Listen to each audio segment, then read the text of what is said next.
Global war on terrorism, যা বাংলায় সন্ত্রাসের বিরুদ্ধে বৈশ্বিক যুদ্ধ, এটি মার্কিন যুক্তরাষ্ট্রের একটি বিতর্কিত পদক্ষেপ।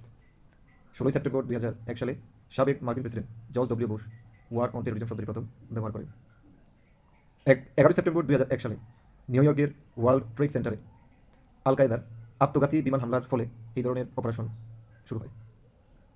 Global war global war on টেরোরিজমের আওতায় 2001 সালে অপারেশন এন্ডিউরিং ফ্রিডম নামে একটি অপারেশন চালানো হয় আফগানিস্তানের তালেবান সরকারের বিরুদ্ধে।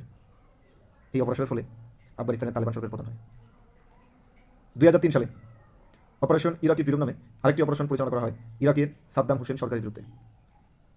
সাদ্দাম হোসেন সরকারের পতন হয় এই অপারেশনের ফলে এবং সাদ্দাম হোসেনকে পরিবর্তিতে ফাঁসি দেওয়া হয়। 2011 সালে অপারেশন জিরো ডেমো নামে একটি অপারেশন চালানো হয় ওসামা বিন লাদেনকে হত্যা করার উদ্দেশ্যে এবং পাকিস্তানের অ্যাবোটাবাদে তাকে হত্যা করা হয়। এরকম আরও একটি অপারেশন করা হয় 2011 সালে লিবিয়ার স্বৈরশাসক গাদ্দাফির বিরুদ্ধে। তাকে উৎখাত করা হয় এবং তাকে হত্যা করা হয়। আর এই সকল অপারেশন নেটো এবং মার্কিন যুক্তরাষ্ট্র মিলে পরিচালনা করত। আর এগুলি হচ্ছে গ্লোবাল ওয়ার অন টেরোরিজম।